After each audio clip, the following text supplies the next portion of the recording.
Revision everything में एक बार फिर से आप लोगों का बहुत बहुत स्वागत है। तो कैसे हैं आप लोग? आई होप आप सब बहुत ही अच्छे होंगे। देखिए, इसके पहले जहांगीर के बारे में हमने पढ़ा था और आज हम नूरजहां के बारे में पढ़ेंगे और उसके अलावा जहांगीर ने कितने अभियान किए हैं उसको भी हम इसी में देखेंगे, यानी कि ये जहांगीर का हमारा सेकेंड पार्ट है। ठीक है, तो देखिए पढ़ते हैं हम नूरजहां के बारे में। नूरजहां का असली नाम मेहरुन्निसा था।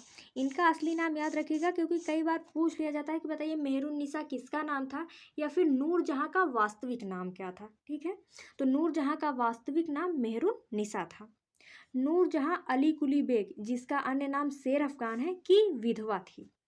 ऐसा कहा जाता है कि जो शेर अफगान या अली कुली बेग थी, इनकी हत्या जहांगीर ने ही करवाई, क्योंकि उसे नूरजहां से विवाह करना था। बाकी ऐसा कहा जाता है। ठीक है, इसे यानी कि नूरजहां को जहांगीर के दरबार में अकबर की विधवा सलीमा बेगम की सेवा में लाया गया था। सलीमा बेगम वही है, कौन? बैरम खान की विधवा, और उसके बाद अब इस समय वो अकबर की भी विधवा बन चुकी हैं।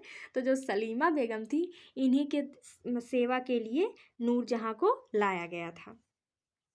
नवरोज़ त्यौहार के दिन जहांगीर ने पहली बार मेहरुन्निसा को देखा था और उसे नूरे महल की उपाधि दी।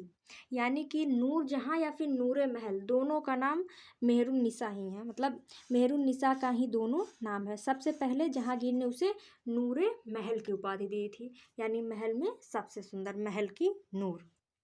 और 1611 में उससे विवाह किया और उसे नूरजहां की उपाधि दी। यानी उसे पहले नूरे महल की उपाधि दी, उसके बाद नूरजहां की उपाधि दी विवाह के बाद। फिर उसके बाद आगे है, नूरजहां के भाई का नाम आसफ खान था। जहांगीर की माता का नाम असमत बेगम था। इन्होंने पहली बार गुलाब से इत्र निकालने की खोज की थी। ठीक है, तो असमत बेगम का नाम आप याद रखिएगा। नूरजहां के पिता का नाम ग्यास बेग था, जिसे जहांगीर ने इत्मातुद्दौला की उपाधि दी है। ठीक है, इनका नाम आप याद रखिएगा, इत्मातुद्दौला। नूरजहां ने आगरा में इत्मातुद्दौला का मकबरा बनवाया है। यह भारत में पहला बेदाग सफ़ेद संगमरमर से बनने वाला पहला मकबरा था। इसी में पहली बार इटली की पिएट्रा डोरा शैली का प्रयोग हुआ था। तो देखिए, एग्जाम में पूछा जाता है कि बताइए पहली बेदाग संगमरमर की बनी हुई इमारत कौन सी थी, तो लोग ताजमहल कर देते हैं, लेकिन ताजमहल से भी पहले इत्मातुद्दौला का जो मकबरा है वो बनवाया गया था, जो सफ़ेद संगमरमर का, वो भी बेदाग संगमरमर का बना पहला इमारत था। क्या? कौन सा? इत्मातुद्दौला का मकबरा। तो इसको भी आप याद रखिएगा। ठीक है, कि पहला संगमरमर का, बेदाग संगमरमर का बना इमारत कौन सा था, तो इत्मातुद्दौला का मकबरा। ये नूरजहां के बारे में था। अब चलते हैं जहांगीर के द्वारा जो जो अभियान किया गया है। ठीक है, 1606 ईस्वी में जहांगीर का बेटा खुसरो ने मानसिंह के साथ मिलकर जहांगीर के विरुद्ध विद्रोह कर दिया। इस विद्रोह में पांचवें गुरु अर्जुन देव ने खुसरो को शरण दे दी, जिस कारण जहांगीर ने अर्जुन देव को फांसी दे दी।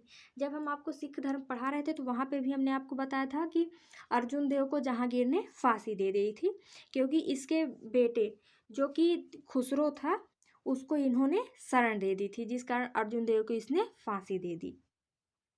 फिर उसके बाद है 1615 ईस्वी में जहांगीर ने चित्तौड़ अभियान किया और यहाँ के शासक अमर सिंह को पराजित करके चित्तौड़ को मुगल साम्राज्य में मिला लिया। ये इम्पॉर्टेंट क्यों बनता है? क्योंकि इसके पहले अकबर ने 2 बार चित्तौड़ अभियान किया।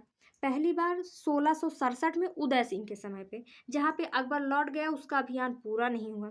फिर उसने फिर से हल्दी घाटी का युद्ध किया, जहाँ पे महाराणा प्रताप चित्तौड़ का नेतृत्व कर रहे थे, लेकिन इस बार महाराणा प्रताप जंगल में चले गए, जिस कारण चित्तौड़ अभियान असफल रहा, या फिर चित्तौड़ अभियान पूरा हुआ ही नहीं। तो अगर आपसे पूछा जाए कि चित्तौड़ अभियान किसके शासनकाल में पूरा हुआ है, तो जहांगीर के शासनकाल में चित्तौड़ अभियान पूरा हुआ है। इसको भी आप लोग याद रखिएगा। ठीक है, फिर 1615 में जहांगीर और अमर सिंह के बीच संधि हुई और अमर सिंह ने मुगलों की अधीनता स्वीकार कर ली, किंतु आत्मग्लानि के कारण अपना सिंहासन अपने पुत्र करण सिंह को सौंप कर स्वयं वनवास चले गए। देखिए, जब जहांगीर ने चित्तौड़ अभियान किया, अमर सिंह को उन्होंने अपने अधीन कर लिया। लेकिन अमर सिंह आत्मग्लानि से हो गया कि बताइए, हमारे पिता, हमारे दादा ने जिस संपत्ति को या फिर जिस साम्राज्य को बचा के रखा, उसको हम हार गए। इसीलिए उन्हें आत्मग्लानि हुई और वो अपना राज्य छोड़ कर चले गए और अपने बेटे करण सिंह को वहाँ का शासक बना दिया। ठीक है, तो चित्तौड़ अभियान किसके शासनकाल में पूरा हुआ? तो जहांगीर के शासनकाल में पूरा हुआ। फिर उसके बाद है, अकबर ने पूरी तरह से दक्षिण भारत को नहीं जीता था। 1616 ईस्वी में जहांगीर ने अपने बेटे खुर्रम को दक्षिण भारत अभियान भेजा था। ये खुर्रम है, याद रखिएगा। इसके पहले खुसरो की बात हुई थी जिसने जहांगीर के खिलाफ विद्रोह किया था, लेकिन ये खुर्रम है। ठीक है, खुर्रम को दक्षिण भारत अभियान के लिए भेजा। खुर्रम ने अहमदनगर के शासक मलिक अंबर को युद्ध में हरा दिया। इसी विजय के उपलक्ष्य में जहांगीर ने खुर्रम को शाहजहां की उपाधि दी।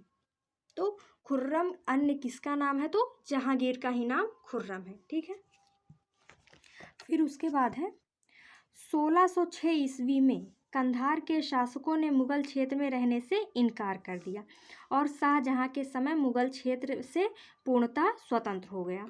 तो देखिए, जो कांधार था, इसके यहाँ पर विद्रोह तो जहांगीर के समय से ही शुरू हो गया, लेकिन पूरी तरीके से शाहजहां के समय में ही वो विद्रोह मतलब हो गया और स्वतंत्र हो गया वहाँ से।